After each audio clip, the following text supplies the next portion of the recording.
वज़ीर-ए-आज़म शहबाज शरीफ की ज़ेर सदारत वफाकी काबीना की अहम बैठक आज होगी। इजलास में मुल्क की सियासी और माशी सूरत हाल पर मुशावरत की जाएगी। वफाकी काबीना बजट की तैयारी और महंगाई से मुतालिक भी तबादला ख्याल करेगी। काबीना को लोड शेडिंग पर ब्रीफिंग दी जाएगी। वफाकी काबीना इजलास में अहम फैसले मुतवक्के।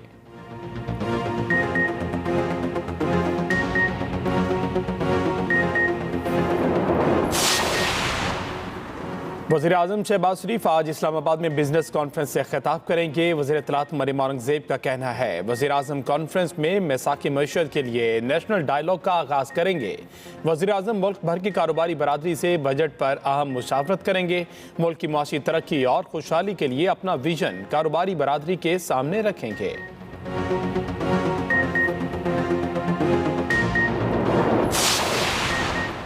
वज़ीर आला पंजाब हमजा शहबाज आज बिलावल हाउस जाएंगे। पार्टी ज़राए के मुताबिक हमजा शहबाज साबिक सदर आसिफ जरदारी से मुलाकात करेंगे। हमजा शहबाज पीपल्स पार्टी के तहफ़्फ़ुज़ात दूर करेंगे। पीपल्स पार्टी ने वजारतों के महकमे उनके मुताबिक ना मिलने पर इजहार नाराज़गी किया था। पीपल्स पार्टी की जानिब से वज़ीर आला हमजा शहबाज के एजाज़ में ज़ोहराना भी दिया जाएगा।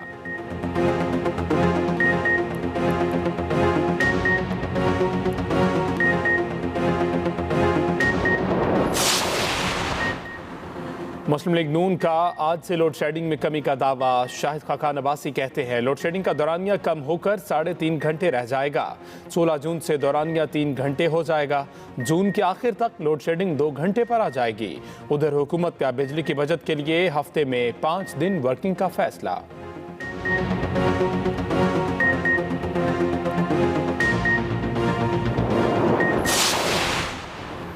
शदीद गर्मी में बिजली की बदतरीन लोड शेडिंग जारी। लाहौर और कराची समेत बड़े शहरों में दौरानिया 12 घंटे तक जा पहुंचा। छोटे शहरों और देहात में 16-16 घंटे की बिजली बंदिश का अजाब। कारोबार शदीद मुतासिर। बिजली का शॉर्टफॉल 7,793 मेगावाट तक जा पहुंचा।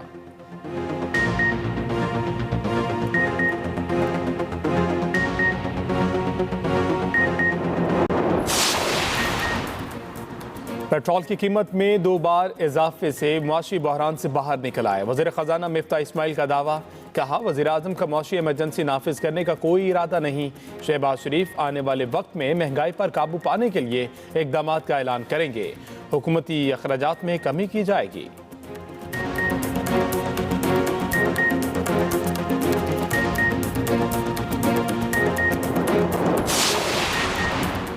कौमी सिक्योरिटी नाकाबिल तकसीम है। पाकिस्तान अपने न्यूक्लियर प्रोग्राम पर किसी भी किस्म का समझौता नहीं करेगा। Chairman joint chiefs of staff committee general Nadeem Raza ने वाज़ेह कर दिया।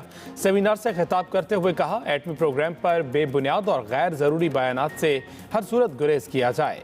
सिर्फ नेशनल कमांड अथॉरिटी ही स्ट्रेटेजिक प्रोग्राम पर रिस्पॉन्स और तबसरा देने की मजाज है।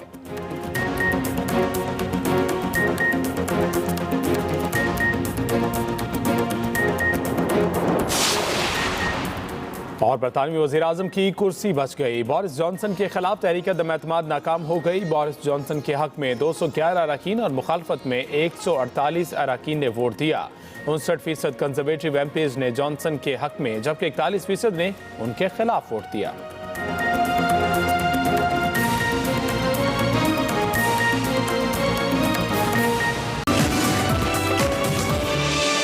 Welcome back to Expresso. बात करते हैं मईशत की, बात करते हैं बजट की, जो कि सबसे आम बात है जिसपे सबसे ज़्यादा बात होनी चाहिए। IMF प्रोग्राम की बहाली अभी नहीं हुई है। हुकूमत ने पेट्रोल, बिजली, गैस की कीमतें तारीखी सतह तक बढ़ा दी हैं, जिससे जो महंगाई है ऐसा लगता है कि एक नया तूफ़ान इसका आ चुका है। इन्फ्लेशन तारीखी सतह पे सबसे ज़्यादा है। अवाम मुश्किल से मुश्किल तर ज़िंदगी गुजार रहे हैं। और अगर मैं कहूँ कि अभी तो अवाम की परेशानी शुरू हुई है या अभी तो ये पिक्चर, असल पिक्चर बाकी है, तो गलत नहीं होगा। वज़ीर ख़जाना मिफ्ता इस्माइल साहब ने आइंदा दिनों में पेट्रोल मज़ीद महंगा करने का क्या इशारा देते हुए कहा कि अगर आलमी मंडी में तेल की कीमत बढ़ गई तो हुकूमत के पास नुकसान बर्दाश्त करने के पैसे नहीं हैं।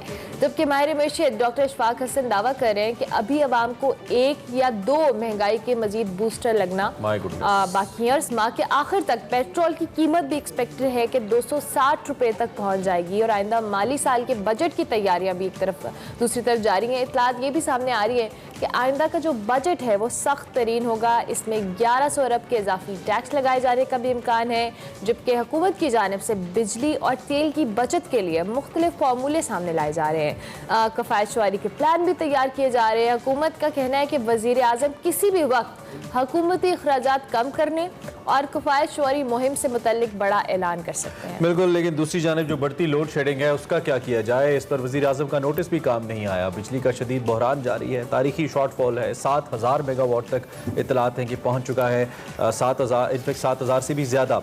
दूसरी जानिब शाहिद खाकान अब्बासी कुछ देर पहले ही ये दावा कर रहे थे कि इसको हम 3-3.5 घंटे तक ले आएंगे। मज़ीद शाहिद खाकान अब्बासी साहब ने इस हवाले से क्या स्टेटमेंट दी, ज़रा वो सुन लीजिए और फिर इसको लिंक करते हैं।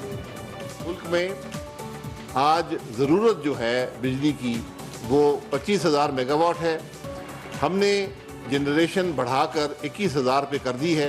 वज़ीर आज़म साहब ने जो आज फैसले किए हैं उसकी रोशनी में कल से इंशाल्लाह लोड शेडिंग 3.5 घंटे से कम होगी।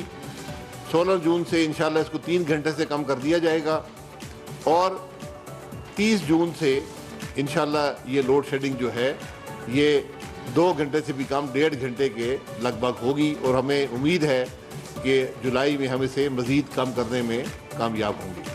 अब्बासी साहब को आपने सुना, फॉर्मर प्राइम मिनिस्टर भी रहे। इस वक्त इससे पहले कि मैं अपने मेहमान से और एक्सपर्ट से बात करूं, जो बजट तजावीज़ आ रही हैं या इतलात आ रही हैं उसके मुताबिक जो तरक्याती बजट पाकिस्तान का है वो 2184 अरब रखने की तजवीज़ है, जबकि इसमें कर्ज़ों या सूद की अदायगी जो है वो तकरीबन 3523 अरब की है। तो आप डिफरेंस यही से चेक कर लें, तकरीबन 4.25 खरब डेफिसिट के साथ ये बजट आ रहा है and this is going to be real tough situation for the people of Pakistan. हमारे साथ डॉक्टर अयूब मेहर साहब मौजूद हैं, इकॉनमी के हवाले से एक्सपर्ट हैं, उनसे ज़रा बात करते हैं और जानने की कोशिश करते हैं। डॉक्टर साहब, there is no second opinion, बहुत टेंस सूरत हाल है, बहुत सख्त सूरत हाल है इस वक्त जो हमारे सामने है। हुकूमत के लिए क्या ऑप्शंस हैं जब IMF ये कह रहा है कि आप टैक्सेस मजीद लगाएं, IMF ये कह रहा है सरकारी मुलाजमीन की तनख्वाहें मत बढ़ाएं, IMF ये कह रहा है कि पेट्रोल को 260-70 पर ले जाएं, अवाम के लिए कुछ भी नहीं है, हुकूमत के पास कौन सी विंडो है? डॉक्टर साहब शुक्रिया इमरान साहब। देखिए, मसला ये है कि इस हुकूमत को जो आते ही जो प्रॉब्लम फेस करना पड़ी है उसमें ये मैं तो समझ रहा हूँ ये रियलाइज भी नहीं करा पाए कि ये जो एग्रीमेंट IMF से हुआ था ये आज से 8 महीने पहले एग्रीमेंट हो चुका था। नेगोशिएशन हुई थी, उसके बाद ये एग्रीमेंट हो गया था और एग्रीमेंट के मुताबिक हर इनको महीने इनको प्राइस बढ़ानी थी पेट्रोलियम की, उसको लेके जाना था जो इंटरनेशनल मार्केट की प्राइसेस और इनकी कॉस्ट के बराबर है वो 260 और 270 के दरमियान कहीं पहुंचती है। लेकिन मसला ये था कि पाकिस्तान की तारीख में पहली मर्तबा ये हुआ था कि किसी गवर्नमेंट ने साइन करके IMF से एग्रीमेंट करने के बाद उसको इम्प्लीमेंट नहीं किया, बल्कि बाकायदा अनाउंस किया गया, पब्लिकली अनाउंस किया गया कि 6 महीने तक पेट्रोलियम की प्राइसेस यानी बजट आने तक फ्रीज कर दी गई हैं, जबकि इंटरनेशनल मार्केट में प्राइसेस तेजी से बढ़ रही थी। तो अब जबकि IMF से आखिरी ये ट्रांच मिलना है, पिछले जो एग्रीमेंट हुआ था उसका जो आखिरी ट्रांच मिलना है और हमारे फॉरेन एक्सचेंज रिजर्व अगर वो ट्रांच नहीं मिलता तो फॉरेन एक्सचेंज रिजर्व जो है वो हमारी 6 महीने की जो इंपोर्ट्स की रिक्वायरमेंट है क्योंकि उसको कम नहीं मीट कर रहा है, तो मजबूरी है कि IMF के पास जाना पड़ रहा है और फौरी तौर पे उनकी शराइत माननी पड़ी इनको। बजट पे ऑप्शन की जहाँ तक बात है, देखिए IMF से जब बात होती है एग्रीमेंट में, इट इज़ वेरी अनफॉर्चुनेट कि IMF से जो एक्सपेंडिचर कम करने और रेवेन्यू बढ़ाने की बात की जाती है उसमें देखिए 3 पॉइंट्स हैं।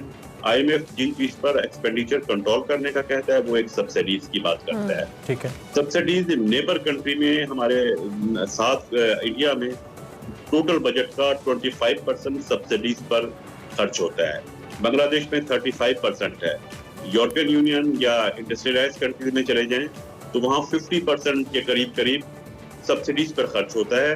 सब्सिडीज इन्फ्लेशन को कंट्रोल करती हैं और इंडस्ट्री की कम्पिटिटिवनेस को एस्टेब्लिश करती हैं, उसको डेवलप करती हैं।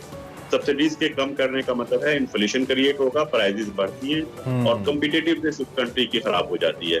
तो हमारे यहाँ जो सब्सिडीज दी जा रही हैं, मैंने फिगर बताए हैं दूसरी कंट्रीज के, हमारे यहाँ टोटल बजट का लेस देन 8% सब्सिडीज पर खर्च होता है और अब उसको मजीद कम करने का मतलब है आप एक्सपोर्ट पर तो बिल्कुल ही नहीं बढ़ा सकेंगे, कॉम्पिटिटिवनेस नहीं रहेगी और इन्फ्लेशन हो जाएगा। दूसरा जो IMF का नेगोशिएशन में मुतालबा आता है वो होता है कि आप सेल लीज का बजट कम करें। सेल लीज और पेंशन का टोटल बजट पाकिस्तान का लेस देन 7% है। बांग्लादेश में ये 35% है, दूसरी कंट्रीज में 20% से ज्यादा है।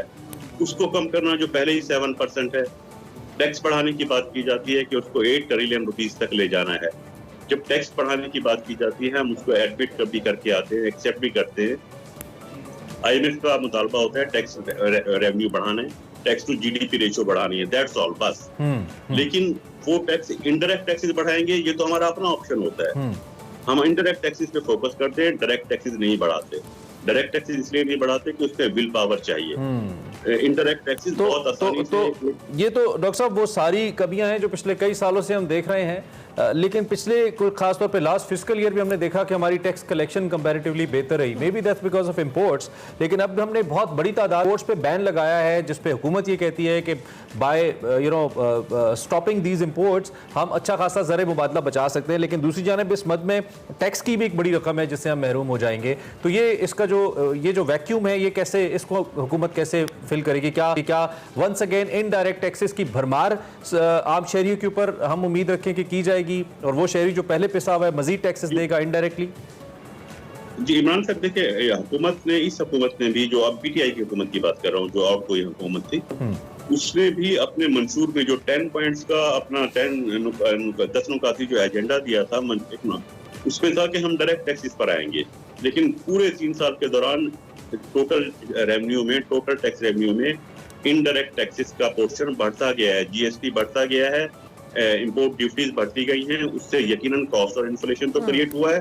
लेकिन आप एक चीज ध्यान में रखें कि जब इन्फ्लेशन होता है ना, प्राइसेस बढ़ती है। जब प्राइसेस बढ़ती हैं तो प्राइस बढ़ने की वजह से ऑटोमेटिकली इनडायरेक्ट टैक्स की कलेक्शन